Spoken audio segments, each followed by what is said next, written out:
Hi everyone, if I could ever roleplay as Ian McCullum and talk about forgotten weapons, the archery version, this might be the sort of thing I might introduce.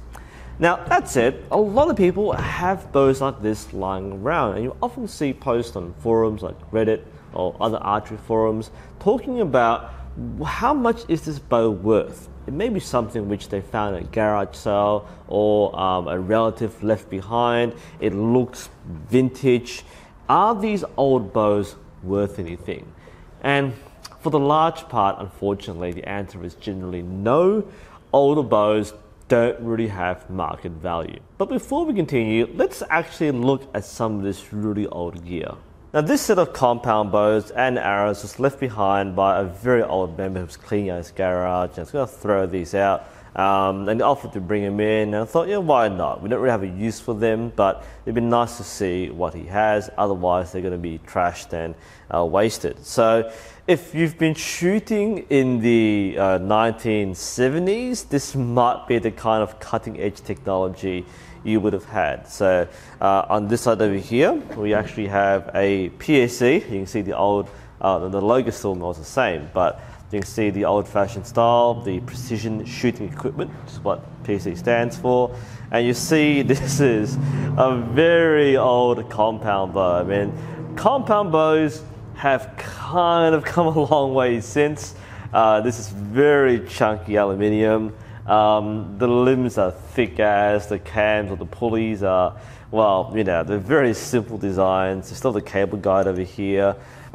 We have the sight, that's a Martin archery sight right there. Yeah, wow, and the arrow rest still works actually.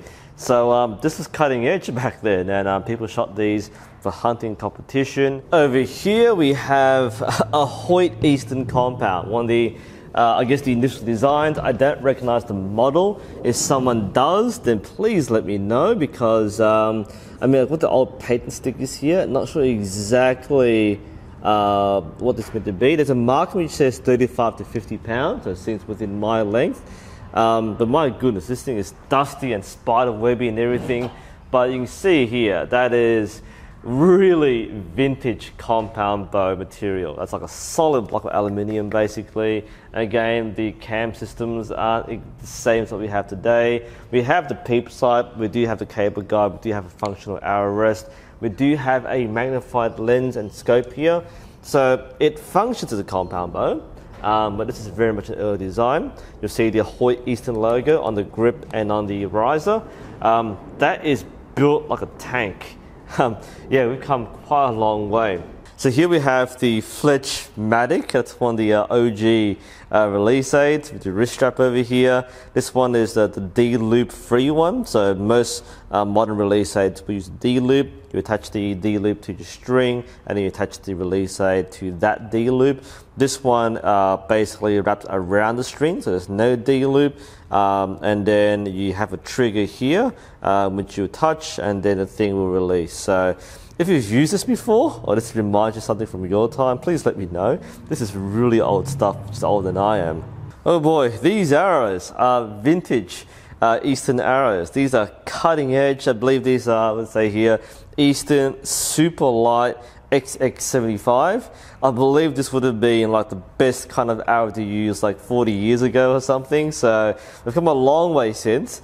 They're still functional. There's a reason why you can't use these, but we've got a lot of better arrows and cheaper arrows since. So that was the thing back then.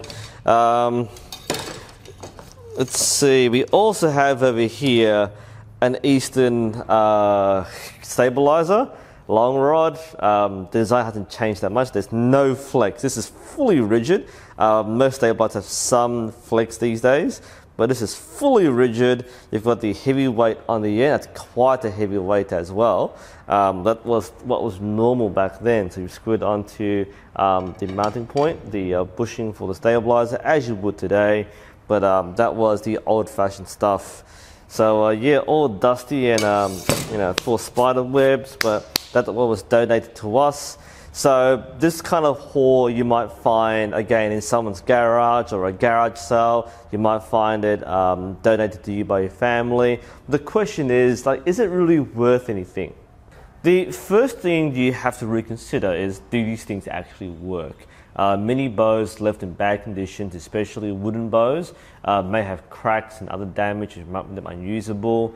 Things like strings and cables might be replaceable, though you might not find anyone today who can restring one of these bows. You can do it yourself if you know how to, but some of these things have parts which are no longer replaceable. These, I imagine, can function. Who knows, I might shoot a compound one day, it might be one of these. But yeah, these are pretty rugged, but they might not be safe to use. So keep that in mind, that you want to check that they are usable. Many bows simply are too poor, or they've been stored in bad conditions to the point where you can't use them. Now, do you want to use them?